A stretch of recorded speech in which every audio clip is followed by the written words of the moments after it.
नमस्कार दोस्तों। चलिए आज हम सॉल्व करते हैं previous year question paper of psychology. हमारे पास ये प्रीवियस ईयर का एक क्वेश्चन पेपर है। हम लोग इसको सॉल्व करते हैं और समझते हैं इसके बीच के आंसर्स का लॉजिक क्या है।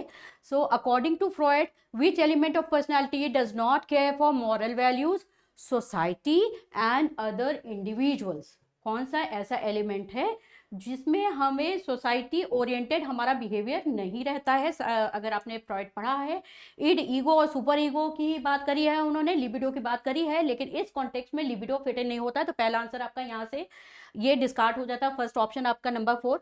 अब इसमें जो इड है वो एक ऐसा एस्पेक्ट है जो आपका एक किडिश बिहेवियर दिखाता है, और एज अ चाइल्ड जैसा बच्चों को होता है उनको सोशल मॉरल एस्पेक्ट पे कोई मतलब नहीं होता है और वो अपने जिद के हिसाब से काम करते हैं। तो id is the right answer.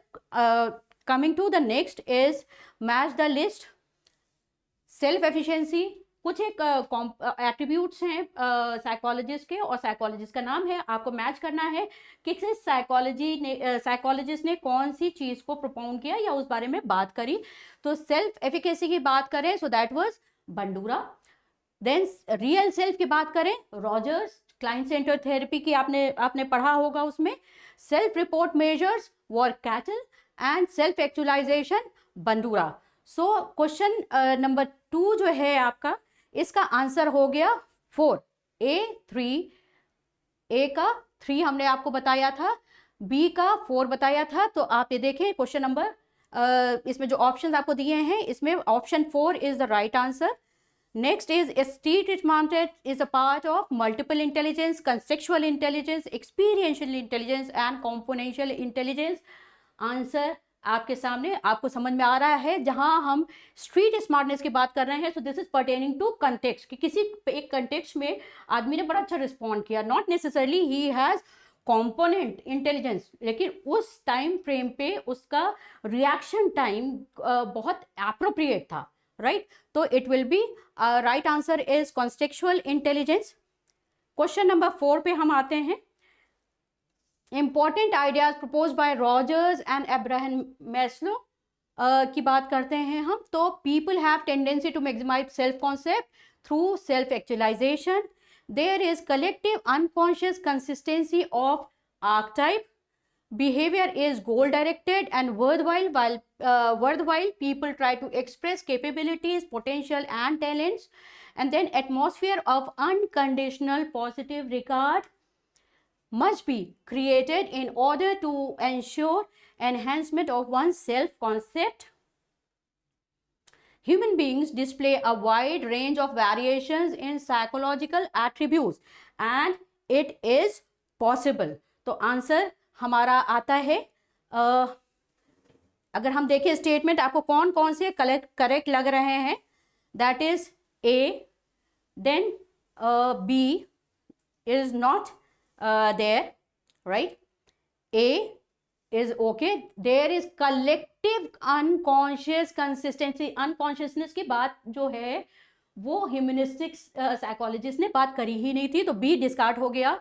Then is C, that is goal direction की बात करी, और डी जहां पे अनकंडीशनल पॉजिटिव रिगार्ड की बात करी, रॉजर्स का कॉन्सेप्ट था। तो इसका आपका आंसर बनता है 4। क्वेश्चन नंबर 4 का आंसर 4। क्वेश्चन नंबर 5 पे आते हैं। क्लिनिकल साइकोलॉजिस्ट असेस्ड पर्सन्स, यहाँ पे स्पेलिंग मिस्टेक्स है, पर्सन्स बीज personality using a test based on less structured की बात करी जा रही है यहाँ पे। Stimuli the test help to assess his unconscious motives and feelings, right? Identify the test used by the psychologist, self report measures. Number 2 is projective techniques. Number 3 is behavioural analysis and number 4 is psychometric. तो जहाँ पे हम आपने different test पढ़े होंगे, उसमें से एक प्रोजेक्टिव टेक्निक होती है जिसको अनस्ट्रक्चर्ड बोला जाता है, और जिसमें माना जाता है कि जो प्रोजेक्टिव टेक्निक्स होती है उसमें जो डिस्प्ले किया जाता है, कुछ पिक्चर्स दिखाई जाती हैं, तो उसमें जो भी आपका क्लाइंट होता है वो आइडेंटिफाई करता है और उसके सब कॉन्शियस अनकॉन्शियस लेवल पे जो रोल चल रहे होते हैं वो उसमें रिफ्लेक्ट करने लगते हैं। So answer is 2 projective technique. Question number 6 is in dash, a person defends against anxiety by adopting behavior opposite to his or her true feeling. Then answer is what? Reaction formation. A person defends against anxiety by adopting behavior, तो वो एक अपना particular reaction बना लेता है, right, opposite to his real feeling. तो वो reaction अपना फॉर्मेट करके अपने आप को दिखाता नहीं कि हम डर रहे हैं, बल्कि वो फेक अपने को प्रोजेक्ट करने की वहां पे कोशिश करता है। Next is question number 7, dash has been extremely useful in career guidance, vocational exploration and occupational testing, MMPI, Ising PQ, then 16PF and sentence completion test. Answer is C, number 3, that is 16PF. It is very pretty structured and used in vocational and career guidance by the psychologist. Question number 8, dash refers to our ability to organize and monitor our own behavior. Organize and monitor, and when we see that we are crossing the border, then we'll be slowing down. If we see that we are much behind, then we need to put up some effort so that we can move quickly, we can cover up the lag quickly. And the answer is what?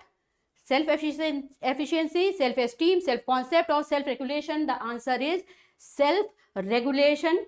Coming to question number 9, a child is going through a tough time and is facing problems in school. He decides to discuss the same with school counselors so that he can vent out his feeling. Identify the type of coping response in this. वो avoid कर रहा है, नहीं तो avoidance orientation हट गया है। Emotional orientation है कि टफ टाइम है तो रो रहा है, नहीं तो इमोशनल ओरिएंटेशन भी हट गया। टास्क ओरिएंटेड है कि एग्जाम कैसे करें, no it is not there. So this is answer is 4, relaxation, right? Question number 10, social support in the form of assistance involving material aid such as money or goods is known as what kind of support? आप किसी को emotional में, if you are hugging somebody, if you are listening to somebody, so that will come under emotional, positive, tangible and information, rest are 3। तो positive support आप दे रहे हैं, अगर किसी कोई रो रहा है तो उसके साथ आप उसके इमोशन में you are empathising with the person, that will be positive. Informational कि हमें पता नहीं एग्जाम कैसे करना है तो आप इंफॉर्मेशनल सपोर्ट दे रहे हैं, नहीं तो आप क्या दे रहे हैं? टैंजिबल मटीरियलिस्टिक सपोर्ट दे रहे हैं। So that is what the right answer is. और इस तरह के हम लोग ने कई एक आपको सीरीज पे मिलेगी, पूरा क्वेश्चन पेपर हम करेंगे और हमारे मॉक टेस्ट बहुत अच्छे से प्रैक्टिस आप कर सकते हैं हमारे साथ जुड़ करके। उसके लिए आप हमारे शॉर्ट प्रोग्राम जो है क्रैश कोर्स, उसमें भी आप अपने आप को एनरोल कर सकते हैं। मॉक टेस्ट के लिए आप 6394487896 पे कांटेक्ट कर सकते हैं। और इसके अलावा CUET क्रैक आपको करने के लिए जो क्रैश कोर्स है उस पे आप इनरोल कर सकते हैं। Number is 6394487896। इन दोनों में से किसी नंबर पे you can reach us directly, you can put up your query, your answer will be your questions and your queries will be answered then and there, or in case it is not, you can leave a message, we'll get back to you. Thank you so much and stay tuned with us. Bye.